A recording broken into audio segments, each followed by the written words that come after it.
आपका दी ardent bookworm पे। आज हमारे साथ हैं डॉक्टर कपिल गुप्ता, जो कि लेखक हैं आधी कटोरी खीर के। तो आज हम उनसे बात करने जा रहे हैं उनकी किताब और उनकी जर्नी के बारे में। सर, थैंक यू आज हमें ज्वाइन करने के लिए। Thank you, Antra. Pleasure is all mine. Good evening, everyone. Okay, Antra. Let's start. What you want to ask? Please tell me. क्या आप पूछना चाहते हैं मुझसे? Please बताएं. So, सर प्लीज अपने बारे में कुछ बताएं। Nothing special. I'm a very common person. एक simple एक आम आदमी हूँ. ऐसा special कुछ भी नहीं है. Yes, I am 45 years age and I born in Jalandhar. मेरा जन्म जो स्थली है वो जलंधर कैंट थी. And my father was in army. And I did my schooling from केंद्रीय विद्यालय. मैंने अपना सारा स्कूलिंग केंद्रीय विद्यालय जयपुर से किया था और मैंने अपनी MBBS बीकानेर से करी है. उसके बाद मैंने अपना post graduation Jodhpur SNMC medical college था हमारा, उससे किया मैंने. और मैंने अपना इसको स्नातकोत्तर बोलते हैं. मैं एक ENT सर्जन हूँ, नाक कान गला रोग विशेषज्ञ. और nothing special, that's all. Anything you want to ask? Sir तो आप एक ENT स्पेशलिस्ट हैं. सो ENT स्पेशलिस्ट से ऑथर बनना ये कैसे डिसाइड किया आपने? एक्चुअली थोड़ा बहुत मैं पहले से भी लिखता था, कॉलेज टाइम में भी थोड़ा बहुत लिखता था, बट मैंने कभी सोचा नहीं था कि मैं कभी बुक लूंगा. शादी हो गई. मेरी वाइफ जो है शी इज ए वेरी, जैसे कहते हैं, she is very fond of books. उसको किताब पढ़ने का बड़ा शौक है. तो उसके बस मुंशी प्रेमचंद और ये सब रहती थी, ये पढ़ती थी. मैं कभी कभार शॉर्ट स्टोरीज पढ़ लेता था. देन उसने मुझे बोला कि आप लिख सकते हो. मैंने कहा लेट्स ट्राई. तो मेरा हॉस्पिटल एक्चुअल में एक छोटा सा डे केयर यूनिट है. तो उसमें हम लोग सुबह मॉर्निंग में OPDs करते हैं और दोपहर में हमारी सर्जरीज होती हैं between 2 to 7, right, 2 to 5 you can say. 2 से 5 हम सर्जरीज करते हैं, 5-7 फिर हमारी इवनिंग OPD हो जाती है. 7 बजे हम बंद कर देते हैं. तो कई बार सर्जरीज नहीं होती थी हमारे पास, तो 2 से 5 का टाइम हमारे पास फ्री होता था. तो उस वक्त कुछ करने को नहीं होता था. तो जब ये बात मुझे याद आती थी कि मेरी वाइफ बोलती थी कि कैन यू राइट, तो मैंने कहा ट्राई करते हैं. तो ये ऐसे स्टार्ट हुआ. तो मैंने कहानी लिखी प्रिस्क्रिप्शन पैड पे. You won't believe, prescription pad मेरी पहले ही कहानी लिखी थी. तो मैंने जब आके शाम को सुनाई इसको तो अच्छी लगी. तो this is the way I have started everything. जब वो अच्छी लगी, चलो ठीक है ट्राई करते हैं. एक सेकंड कहानी मैंने और लिखी. वो एक्चुअल में मेरे पास जो पेशेंट्स आते हैं ना, उसमें से एक पेशेंट आता है जिनको हम बोलते हैं hard hearing patients. Old patients होते हैं ना, 70 ईयर्स 75 ईयर्स एज के, सुनते कम है लोग. तो उनका एक्सपीरियंस भी मेरे पास था. उनकी स्थिति बड़ी खराब होती थी. तो मेरे दिमाग में चलो मैं इनके लिए इंस्पिरेशनल स्टोरी लिखता हूँ कि भाई ये लोग हियरिंग एड यूज करें, इनकी स्थिति बड़ी खराब होती है, सुन नहीं पाते, इनको एक सुनाई देने में दिक्कत आ रही है, एक टिनाइटस होता है, अंदर भीमरी बसती है इनके दिमाग के अंदर, परेशान करती है. तो ये बहुत अवसाद में चले जाते हैं, डिप्रेशन में चले जाते हैं. तो मैंने पेशेंट्स देखे. मैंने कहा चलो इनके लिए कुछ लिख सकता हूँ, क्योंकि हमारे समाज में क्या आज भी चश्मा लगाने के लिए हम लोग अवेयर है, लेकिन हियरिंग एड लगाने के लिए हम अवेयर नहीं है. गाँव में तो बिल्कुल कोई लगाता नहीं. तो मैंने चलो एक कहानी लिखी मैंने, और उसको मैंने एक पत्रिका में भेजा, रसन पत्रिका. मैंने उसको मेल किया. तो वो कहानी पत्रिका के जो एडिटर है उनको बहुत पसंद आई. उन्होंने उसको पब्लिश कर दिया फर्स्ट गो में. तो इससे मेरा मोरल बूस्टअप हुआ. Then I started. मैंने कहा चलो जब ये इसको अपन एक एज ए हॉबी लेते हैं, और मेरा जो जोन था वो एक तरह से मान लो फिलोसफी कह लो, लाइफ फिलोसफी से जो देखता हूँ वो लिखता हूँ. इस तरह से शुरू हुआ सारी कहानी. तो मैंने लिखी अपनी वाइफ के लिए थी, फिर समाज के लिए सोचने लगा, तो वो लिखने लगा मैं. तो इस तरह से शुरू हुआ सारा काम. पर सब स्पॉन्टेनियस हुआ है, तो मैंने प्लान कुछ भी नहीं किया था, मैं ऑनेस्टली बताऊं तो.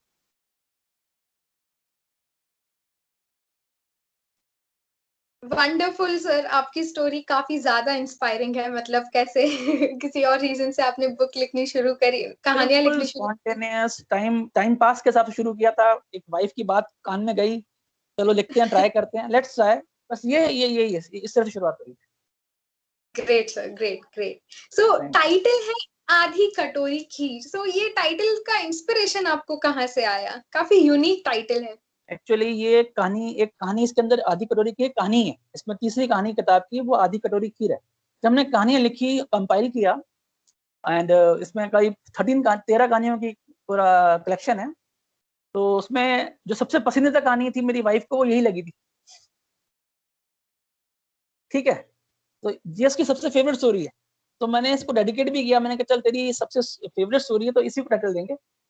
Then I talk to my friends also, और जो हमारी पब्लिशर है तुष्टि, उसने भी मुझे गाइड किया और उसने भी सजेस्ट किया कि सर इस कहानियों में जो टाइटल आपका जो है ये बेस्ट लग रहा है। कलेक्टिव एक डिसीजन था, बट हाँ रीजन एक ये था कि सबसे पसंदीदा कहानी जो मेरी वाइफ को लगी थी वो यही थी। आपको लग रहा होगा मैं थोड़ा बायस हो रहा हूँ वाइफ के लिए, क्यों? Isn't it? नहीं नहीं सर, बहुत बहुत ब्यूटीफुल है ये चीज कि उन्हें ये सबसे ज्यादा पसंद है स्टोरी, उनकी वजह से बस आपने लिखना शुरू किया। तो ये रीजन यही है, ये रीजन यही है। और यू वोंट बिलीव, ये इसमें चीफ एडिटर भी है, इस किताब की एडिटिंग उसने नहीं करी है। तो उसने ही इसको, मैं तो लिख के प्रिस्क्रिप्शन पैड पे लिख के ले आता था, उसको फेयर करना, उसको फिर टाइप करना, इसमें स्पेलिंग मिस्टेक्स बहुत जबरदस्त होती हैं, डॉक्टर्स की राइटिंग पता ही आपको कैसी होती है। तो सारा क्रेडिट जो है ना इसको प्रेजेंट करने का, प्रेजेंटेबल बनाने का, वो सारा मेरी वाइफ को जाता है। उसका नाम प्रियदर्शनी है, प्रिया बोलते हैं उसको, और इसकी चीफ एडिटर फर्स्ट वो है, सेकंड पारुल, वो भी उसने भी बहुत हेल्प करी हमारे को। तो 2 एडिटर जो उसमें सपोर्टिंग रहे मेरे लिए, वो 2 जने थे। Wonderful wonderful sir. So what are your plans for future, like आगे बुक्स के लिए, या आपके प्लान्स क्या हैं? आप और लिखेंगे या फिर? जी, मैंने बताया ना कि मैंने पहले भी कुछ प्लान नहीं किया था, स्पॉन्टेनियस हुआ, प्रोग्रेसिवली हुआ, स्लोली हुआ। कुछ एक कहानियां मेरे पास अभी हैं, पर अब मैं सोचता हूँ कि पहले लेट्स सी द इसका रिव्यू कैसा आता है, लेट्स सी द फीडबैक, मुझे क्या रेस्पॉन्स मिलता है, मतलब मेरे जो लिखता हूँ वो पसंदीदा भी है कि नहीं है, या सिर्फ मुझे ही पसंद आ रहा है। होता है ना एक चीज, आपको रेस्पॉन्स कैसा मिलता है। अगर मुझे लगता है कि नहीं लिखने लायक है, लोगों को लगता है कि यू शुड राइट, तो है मैटर मेरे पास है, पर मैं पहले और पढ़ूंगा, नो डाउट, क्योंकि पढ़ने के बाद लिखना उसका लेवल अलग हो जाता है। ये मैंने बिना पढ़े लिखी है, मैंने अब तक किताबें बहुत कम पढ़ी हैं, मैं नॉवेल्स वगैरह कम पढ़ता हूँ, शॉर्ट स्टोरीज पढ़ता हूँ, अखबारों में पढ़ लेता हूँ, तो मैंने अपने हिसाब से लिखी, लैंग्वेज मेरी खुद की है, मैंने कोई इसको हार्ड नहीं बनाया, बिल्कुल जैसे बोलते हैं ना मैं बात कर रहा हूँ, इसी भाषा में लिखी हुई है, नथिंग स्पेशल। कोई एक होता है ना सरल साहित्य, एक होता है गूढ़ साहित्य, ये सरल साहित्य है। मेरा इच्छा है कि मैं एक अच्छा गूढ़ साहित्य भी लिखूं, पर उसके लिए मुझे पढ़ना पड़ेगा। प्लान है, plan in the sense spontaneously अगर हो गया, टाइम मिला, भगवान का आशीर्वाद, तो लेट्स ट्राई। बिल्कुल बिल्कुल सर, सारे प्लान्स एकदम सक्सेसफुल हो जाएंगे। एंड बहुत अच्छा है कि आजकल इनफैक्ट पढ़ने में भी अगर ऑथर ने इजी वे में लिखा हुआ है तो वो पढ़ने में भी ज्यादा मजा आता है, थोड़ा वरना कॉम्प्लिकेटेड में रफ हो जाता है। एंड इट इज मेरा ग्रेट कि मोटिव यही आपके। था कि भाई ये जो पढ़े ना तो हर आम आदमी को समझ में आ जाए, और जब समझ उसको पढ़ेगा ना, इसकी मेरी जो एक मोटिव इसमें ये भी था मेरा कि ये सारी कहानियां ना पॉजिटिव है, इसमें कोई नेगेटिविटी नहीं है।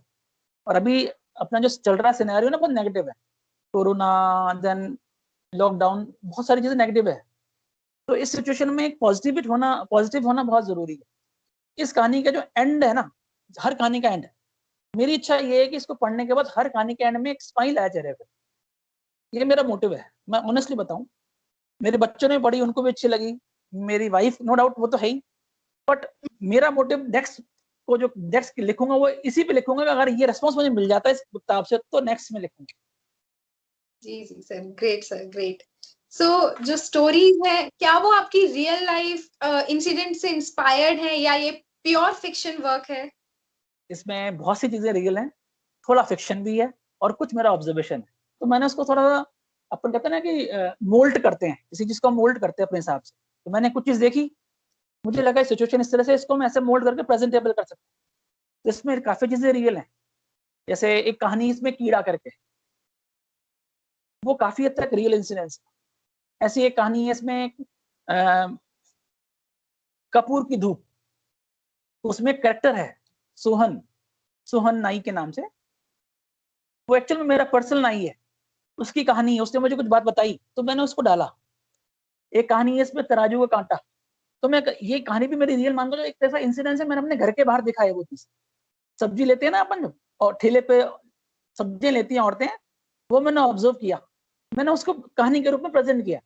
तो काफी हद तक ऑब्जर्वेशन रियल भी है, फिक्शन थोड़ा सा आप हाइपोथेटिकल होते हो, इमेजिनेशन थोड़ी होती है, बट हाँ ये रियल लाइफ से इंस्पायर्ड है, और ये आप इससे रिलेट करोगे, पक्की बात। ये हर किसी की कहानी है, मान के चलना। आपने पढ़ी है कोई एक आध कहानी? Did you read it? आपके पास कोई आया कभी तक कुछ?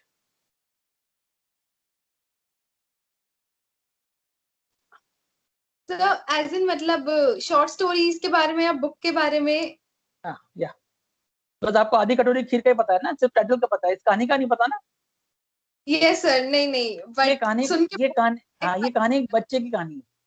और ये अच्छा। कहानी मान के चलो कहीं ना कहीं किसी का बचपन मैंने देखा हुआ है ये।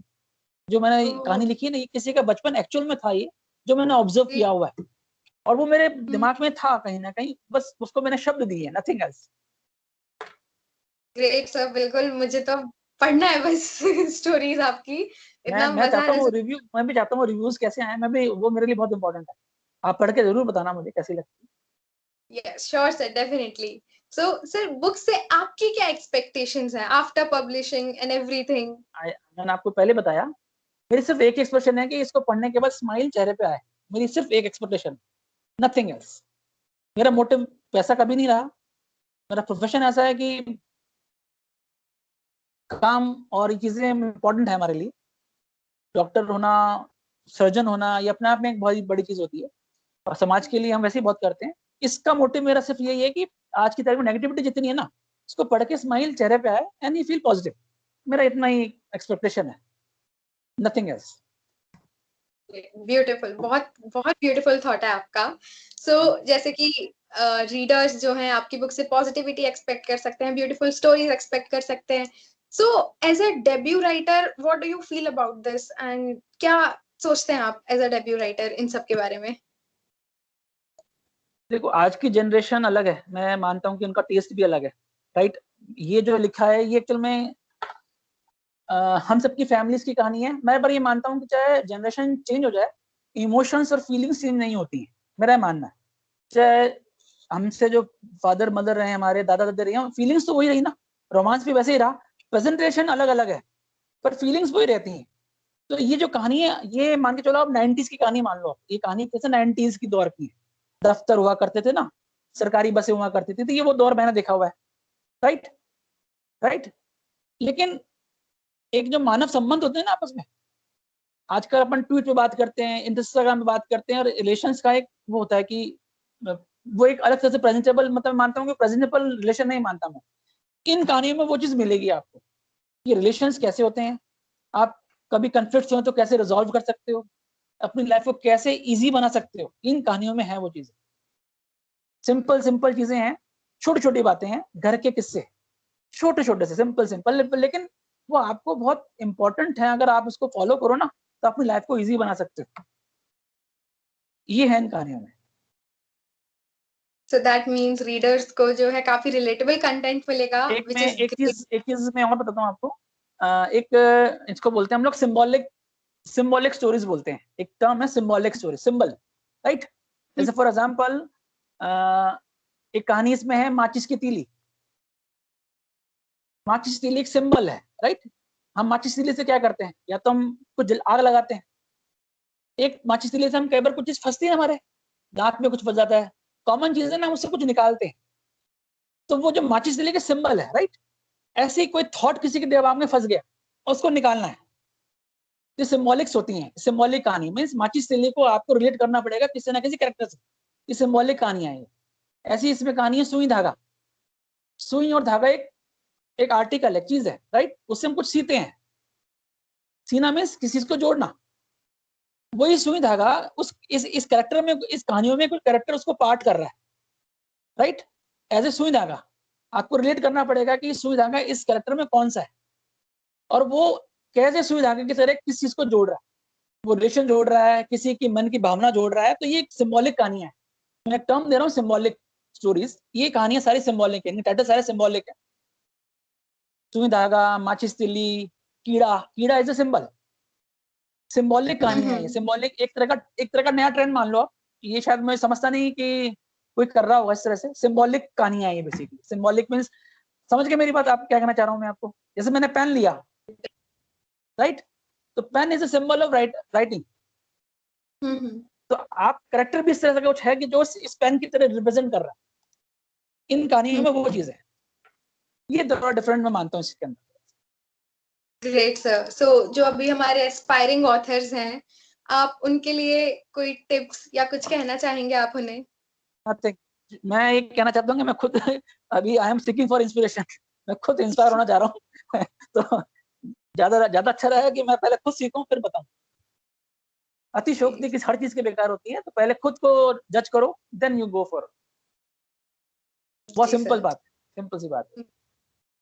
Thank you so much sir, बहुत अच्छा लगा आपके साथ बुक के बारे में डिस्कस करके, और मैं खुद बहुत ज्यादा एक्साइटेड हूँ। एंड रीडर्स डेफिनेटली आप बिल्कुल इस बुक को एक बार ट्राई करें, क्योंकि ऑब्वियसली हमने इतना कुछ सुना है इस बुक के बारे में। सो स्टोरीज में कोई नेगेटिविटी नहीं है, कुछ सैडनेस नहीं है, और एक पॉजिटिव नोट पे stories will end, which is a great thing and which is the need of the hour basically. आजकल जो सिनेरियो चल रहा है उसमें वी नीड पॉजिटिविटी, एंड ये बुक पर्पस पूरा करती है। So readers give this book a try, and all the best sir, thank you so much for joining us today. Thanks a lot, Antara. Thanks a lot. So much. I'm really appreciate the way you have asked questions and the way you have the means I want to say कि जो आपने मुझसे पूछना चाह रहे थे, शायद मैं बता पाया कि नहीं, I don't know, but I'm definitely looking forward the review what you will give. Definitely. Love to read it sir. So nice of you. Thank you. Thank you so much sir. Bye bye. Thank you. Bye sir.